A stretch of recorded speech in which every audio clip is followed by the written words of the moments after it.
You're listening to the Dibbly-Dobbly podcast. Remember to like, share, comment, subscribe, and click the bell to make sure you get the latest episodes of the podcast. Be sure to like and share our Facebook page and follow us on Twitter and on Instagram. Asking, and that's a perfect way to talk about the next topic, which is the ongoing transition with the Australian Test team. Potential replacements or retirements going forward. But yes, that is an interesting question, Jehan. And something that Greg Chappell said. I heard him talk about that with Steve Smith and about, when you get towards the end of your career and,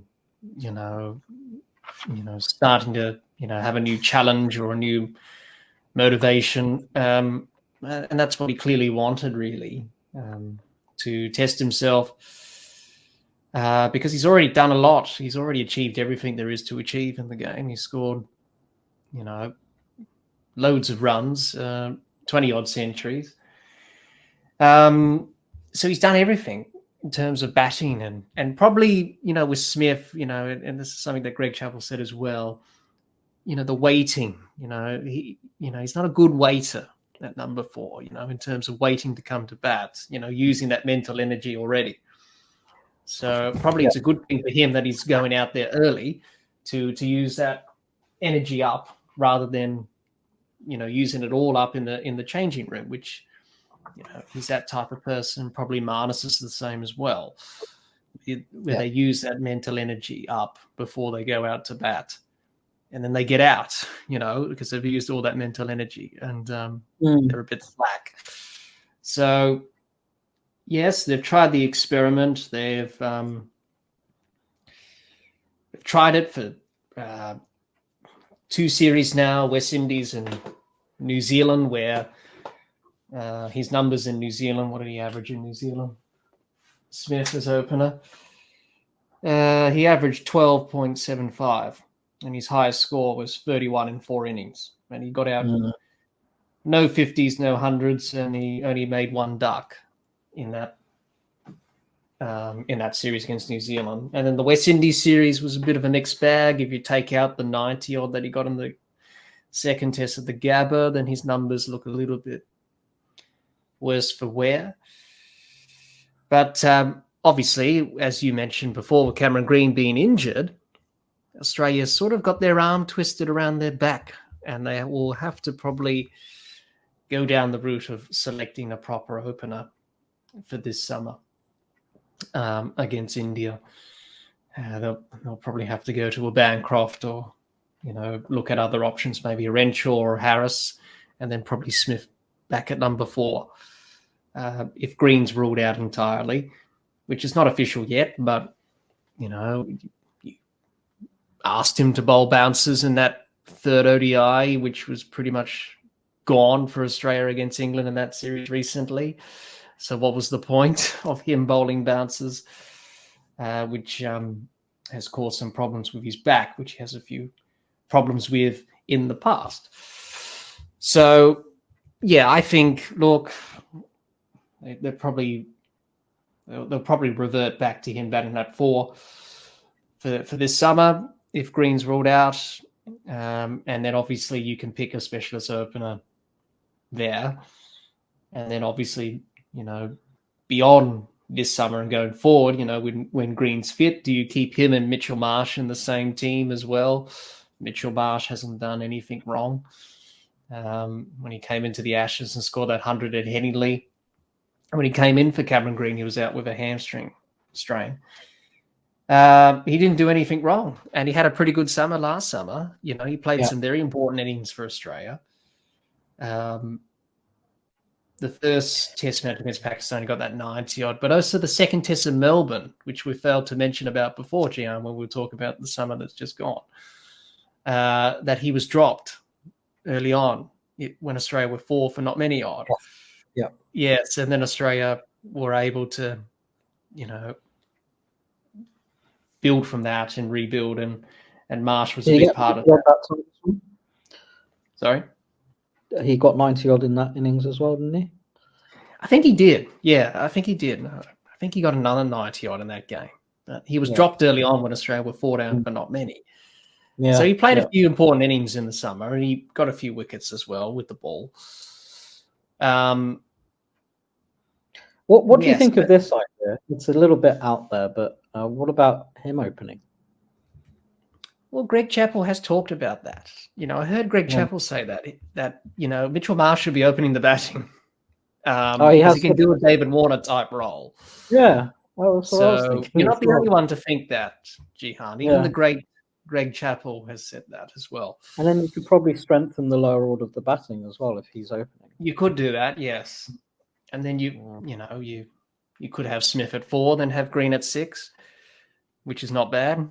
And then you have your tailenders after that.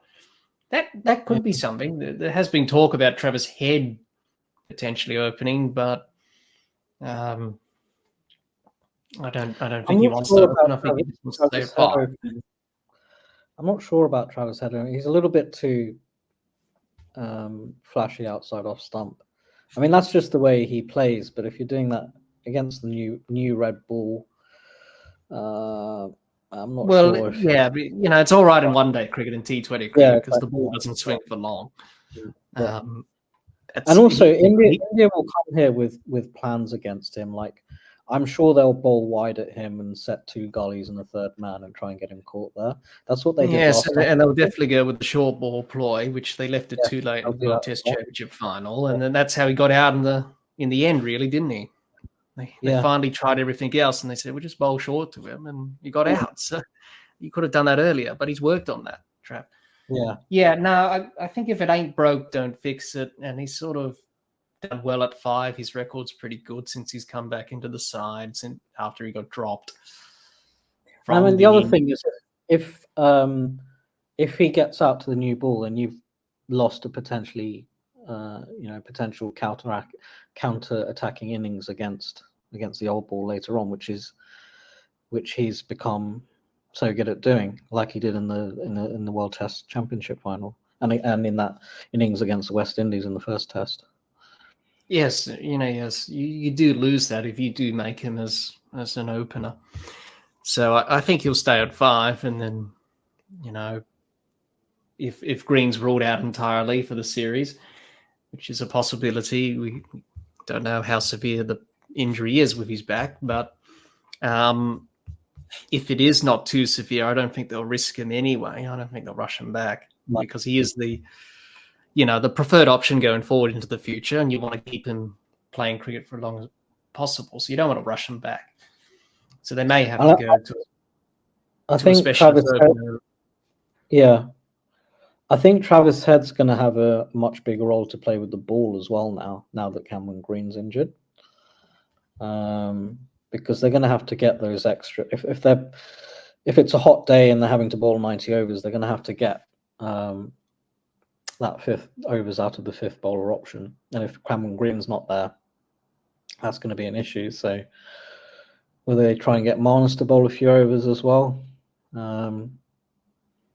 Because I don't think Marsh is going to be able to bowl as many overs as Green has been doing. No, because we're going to talk about it a bit later, but he did bowl in the ODI series, and then he didn't play the last game because he was sore. He hasn't bowled for a while, Mitch. That's a valid point.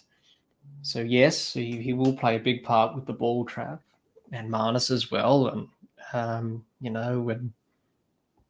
that's what Australia will have to ponder about. But so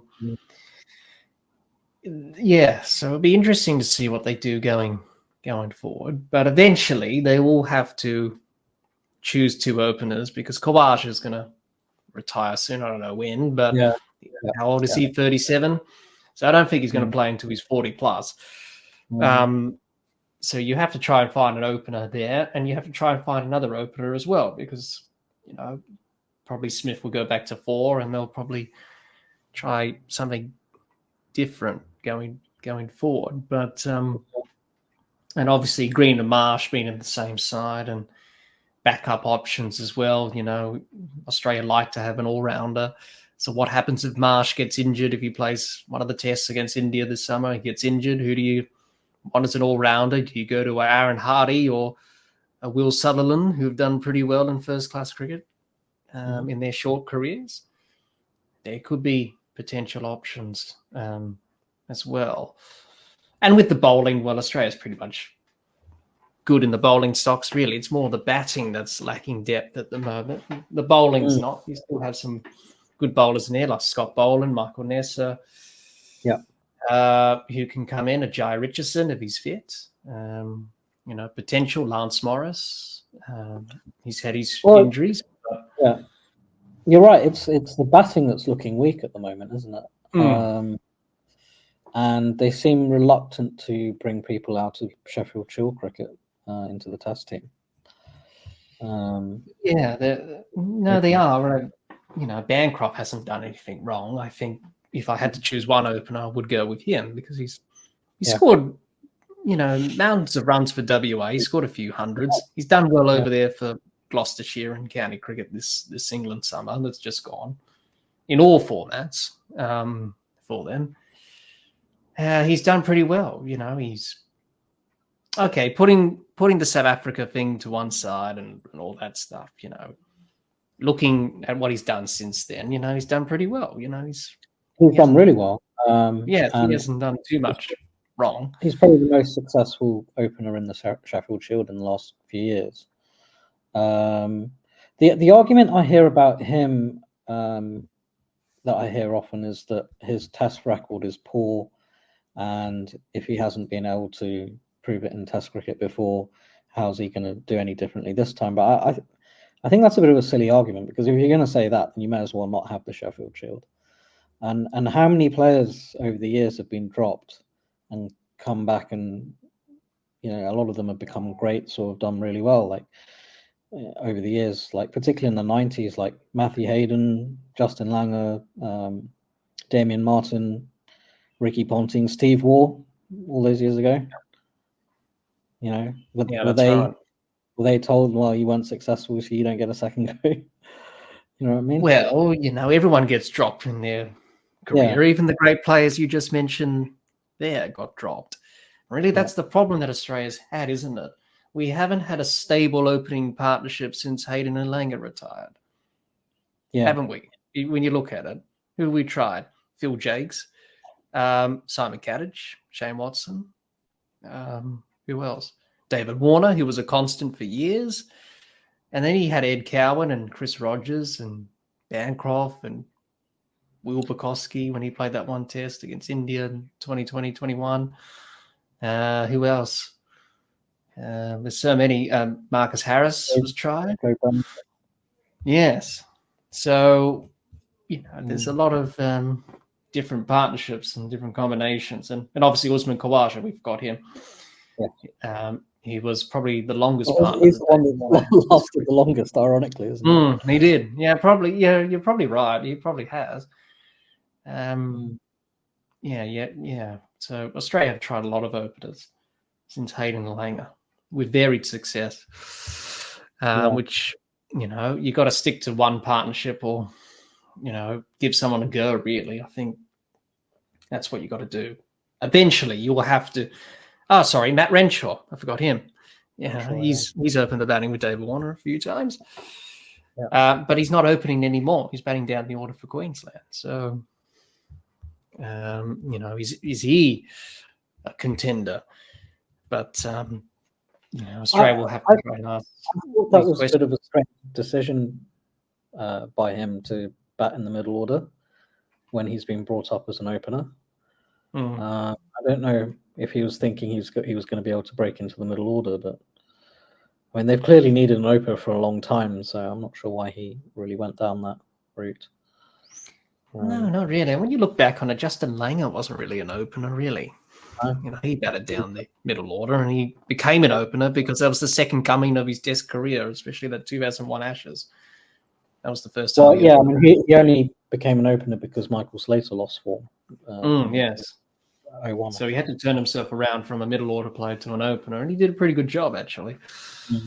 JL. So you can do it, but only a few can. It's a very specialist role, as we've seen with Steve Smith.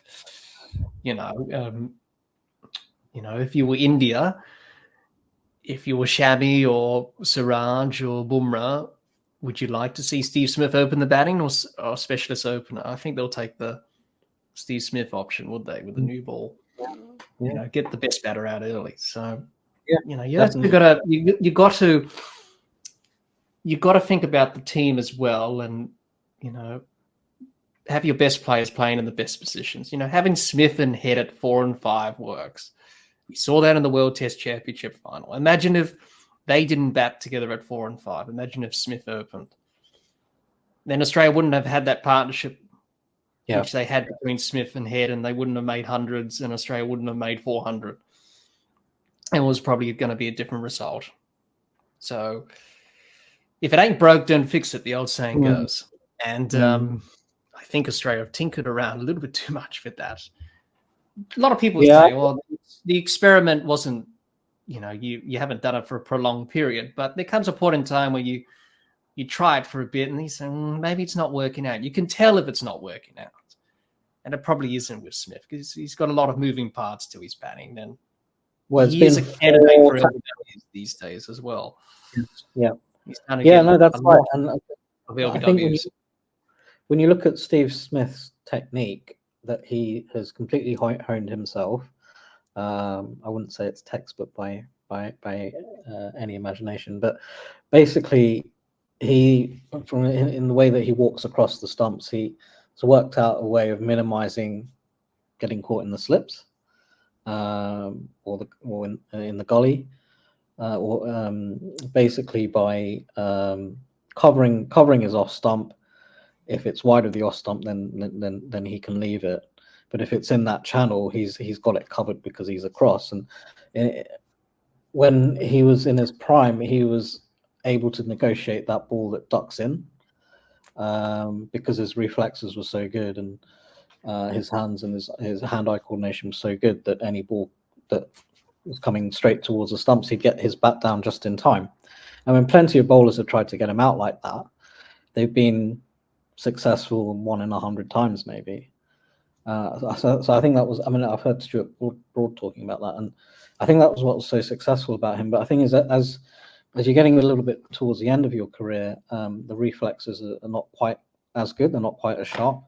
And then the other thing is with the new ball, the ball moves faster. Like if there's any movement off the pitch or in the air, it's gonna, you have to be even more quick with your reflexes to keep those balls out. So, I'm as I said, I'm not entirely convinced that they should continue with him opening. I think it's okay. Like if he had a really strong middle order and he wanted to go up to open, I think then that would be reasonable. But I think he's needed in the middle order to strengthen that. Yeah, no, definitely. And there is a big difference between batting in the middle order with an older ball compared to batting at the top of the order with a new ball. It moves a lot slower when it's a lot older. It doesn't move as much. There's not much swing or seam movement off the pitch. Whereas when you're batting at the top of the order, a bit of something in the surface, a bit of moisture, of course the ball's going to nip around and swing around a bit. And the way he's got out as opener as well has showed. Well, I mean, he never used to get out LBW, and he never used to get caught in the slip, like in the second or third slip, and that, that's how he's been getting out recently. Well, he has, but he hasn't, gotten out to that regularly. But over the last few years, he has. Same with LBWs as well.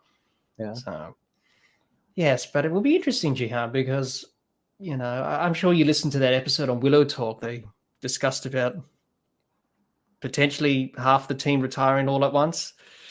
I haven't seen that episode actually.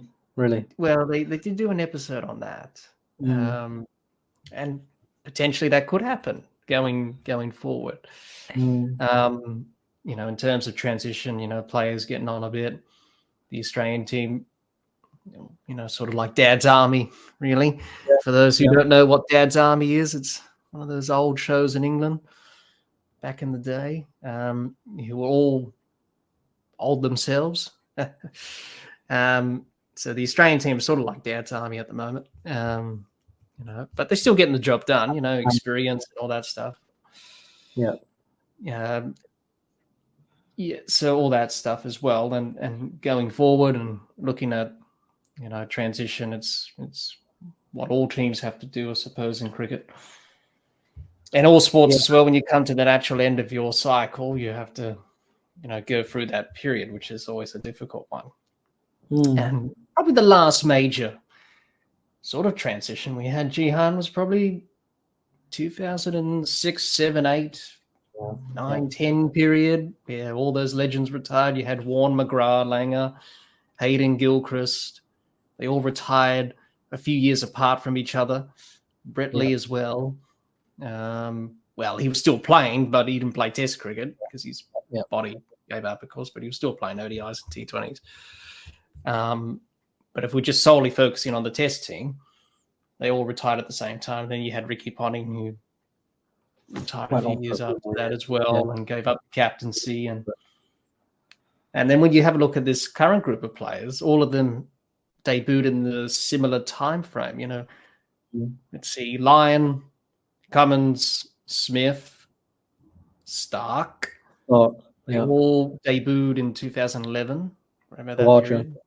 Khawaja, and then David Warner was in the side as well. So they stuck together, and until now. So it's very important to. Sorry, Hazelwood, yes, he was in that 2014 period when he came into the side. And when you look at his one-day debut in 2009 when he was like a 19-year-old. I think he did. Yes, Mitchell Starc debuted in ODIs before he made his Test debut. Debuted in 2010. Yeah, I remember him playing in those ODIs against England, and that after the Ashes, I think he was playing in that series. I think. Come to mind. Yeah, he was. Yeah, that's the sort of the first time I saw Starc. Mitchell Starc has played against Sachin Tendulkar. If you think about it like that. Yes, he was a part of that 2011-12 series, I think, in Australia as well. Yeah, when Tendulkar were here. Well, even Nathan Lyon, when you think about it, he got rid of Sachin Tendulkar, so not many people can claim the wicket of Tendulkar, and he's still currently playing. Maybe Jimmy Anderson before he retired. He was probably the only one, and maybe Stuart Broad as well. Come to think of it, so it just shows you how time moves on, and when you think about it that way, you're like, oh yeah, you have been playing for a long time. But what I'm trying to say is that it's very important to make sure that not everyone goes at once, because you need a bit of seniority and experience in the side, and you've got to do it gradually. When you mix in players and that, it's a delicate thing to do, but it has to be done, I suppose. So how do you think they should approach it, Jehan, when it does come to, transition and, incorporating young players into the side, but also keeping a bit of a mixture? Do you think Australia should not make the same mistake as they did all those years ago when they had that massive transition? Yeah, it's a balance, isn't it? Because you still want to be playing your best side on most occasions, particularly in Test cricket. I was thinking that this particular bowling group will probably keep going with 4 of them together until next year's Ashes, at the very minimum. I think they can use the ODIs and the T20s to bring in younger bowlers. Bowlers that are potentially going to be playing Test cricket in a few years. The likes of Spencer Johnson, possibly Xavier Bartlett. Did Riley Meredith play in that last series? I think he did. He recently played in the Scotland series in the T20 there. So I think those guys that are playing well in Big Bash need to come into the T20 side, then try and see if they can get into the one day side, and then the backup bowlers when Stark Hazel, etc., resting during one-day series, they can come in and sort of try and push for their case to get into test squads and maybe even get in the side if there's an injury. So that's how I do it from the bowling side of things. I think with the batting in the test side, going forward in the next few years, it's pretty much going to be that batting lineup is going to be held together by Cameron Green, Marnus Labuschagne, and Travis Head. So those three, and then you want to try and get some less experienced players in and around that team when you can. And it's hard to do in Test cricket, as I said. I think because someone like Khawaja is not going to say, "Okay, I'm going to rest for a Test match here, so you can try out your younger players." He's just not going to do that. So no. I think he's going to retire soon anyway. And then they've got that issue of trying to find two openers, and then they're going to need another middle order player, or maybe even an all-rounder. I don't think in terms of Test cricket, I don't think are there any all-rounders that the selectors have got their eyes on? I'm not sure that Aaron Hardy really fits the bill at this stage, in terms of his bowling especially. You mentioned Will Sutherland. Is he potentially going to be a Test cricketer?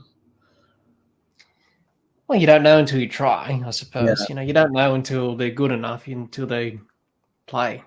But their first-class records are okay. They're reasonable with both bat and ball. So, if you see a bit of something in them, then give them a go. That's the only way you're going to know. Yeah. And also, I guess that the Cameron Green injury, if he's out all season, that gives someone the potential to show what they can do in terms of younger batsmen. So that does give some of these guys a bit of an opportunity to come into the side and show how good they are. So yeah, I guess that's what I do going forward. But it's tough. I mean, it happens. I mean,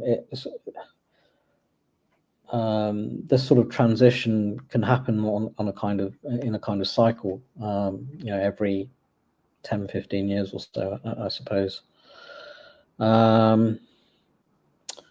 And it's hard to make that transition in a smooth fashion, is what I'd say.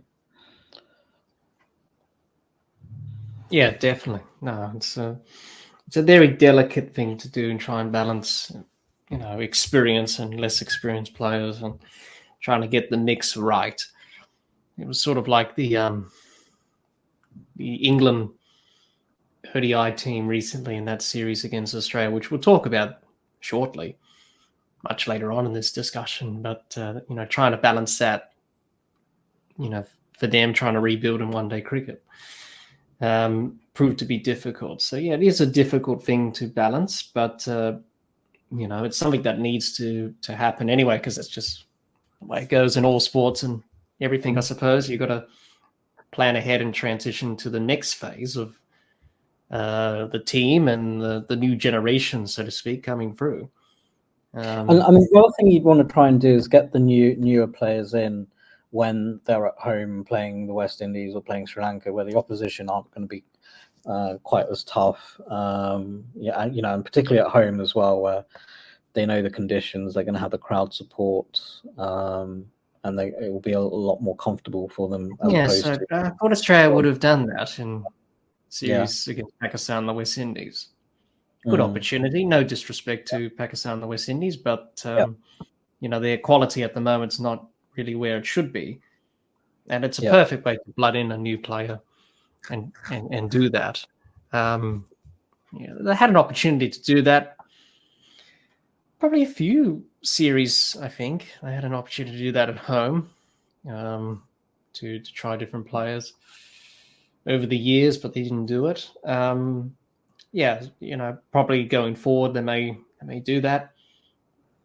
And what we do know, they will probably do that this summer, as we'll talk about a bit later with Pakistan and the ODIs and T20s. They'll definitely do that because that's before the Test series. So none of the major players will be playing in that. So that's the first step in that transition, be it in ODIs and T20s, but still, you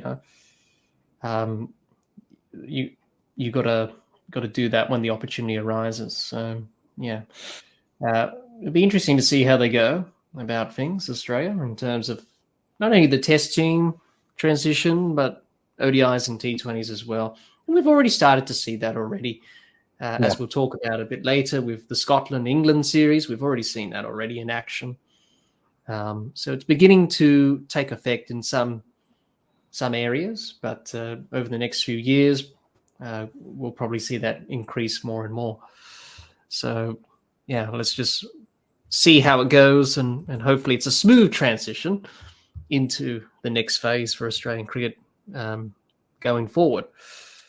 Hi everyone, hope you enjoyed hearing Jehan and I discuss Australia's Test team transition.